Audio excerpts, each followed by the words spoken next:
Sarah Simington. Let's talk about her. Okay, it's been a while.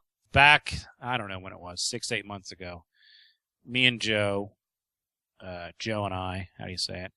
Anyway, Sarah Simington is a local restaurateur in Baltimore. She was filling in for a few days on 98 Rock, and Joe made some funny comments about how she's qualified to do that, which of course she isn't. Who would disagree with that? Apparently everyone. So By the way, she's been on that show literally 100 times since then. Right. I've been on it once. You've been on it 3 times. I mean, come on. I mean, really?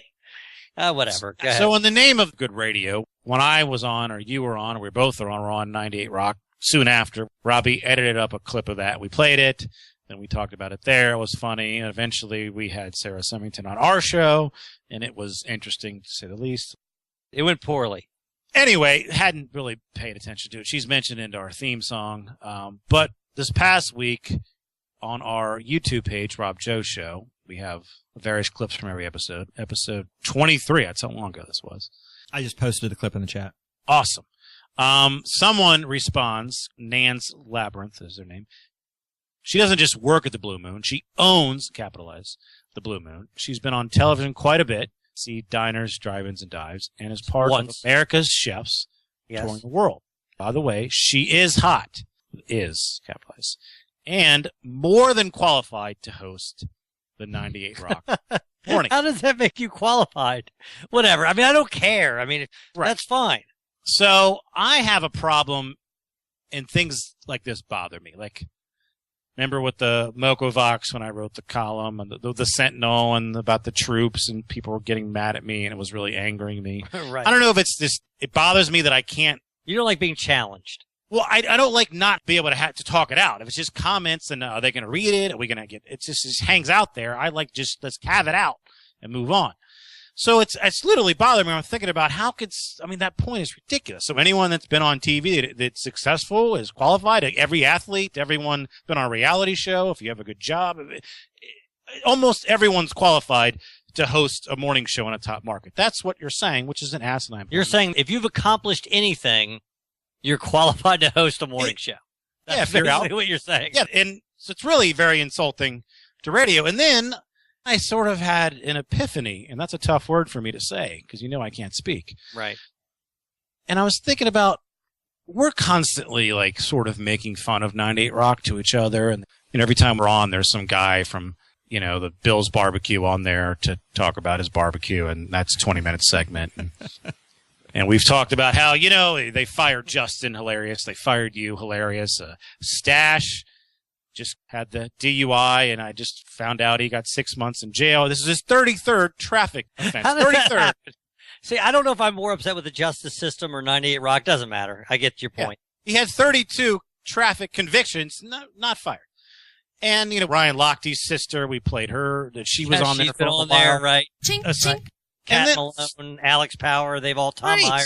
Scotty D, who's a used car salesman. He's been on probably 500 times. Oh, I guarantee it. I've probably gotten paid to sit in. And so I'm thinking, wait a minute. Of course Sarah Simington is qualified. She is. You're right. Right, this is 98 Rock. They don't give a shit. They're not a real station. It's not DC 101 that cares, that does prep and thinks about who they're going to have on. And if you have an outgoing personality and don't mind getting up early in the morning, you're qualified. Well, first of all, since you're doing something that could be damaging to your comedy career, there's 100% Robbie will want you to make this the YouTube clip. But you are so right in that, look, we have friends on there. I love them. But when I go on there and they go, hey, we're going to be talking to this food cart for a half an hour. Really? It's a food cart. Why is it a segment? That doesn't even make any sense.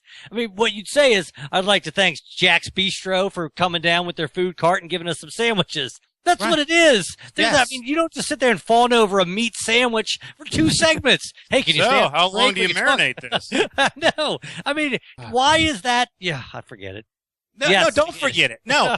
Look, Josh, he's on the morning show. I was very, very friendly to him. And he did a segment the other day that I called you about. It's something Josh's random thoughts or something. The first thing he said is, I wonder why when I go to PetSmart, I can't buy a stereo. That's his joke. Well, that's not a joke. Hear that? Of course you're qualified. Why would you think you're not qualified? Listen, even if that's irony, where's the joke? I don't know. Why can't I buy a stereo at PetSmart? Because it's a pet store. I mean, is that a real question?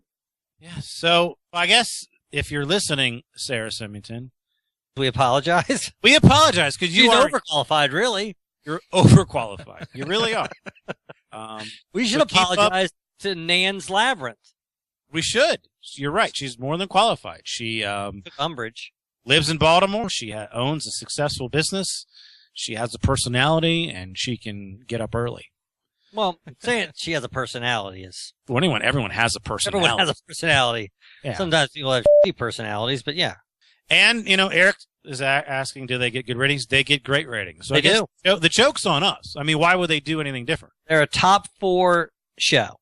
Yeah. And every day they have another food cart on the show. By the way, if you listen to them at 7 o'clock, anywhere 7 to 8 is primetime drive. That is the absolute most listened to segment because that's when people are in their car. About once a week, you can hear the food cart at that time. Yeah. This is how we're going to get them. We're going to do the food cart. We're going to do this pit beef sandwich. It's going to carry us through 7 to 7:30. That's what we're going to do. We're going to talk about this. Hey, Mike Chamberlain comes on here and talks about the complex bun. Maybe he's ahead of the curve. Maybe we can get him on there.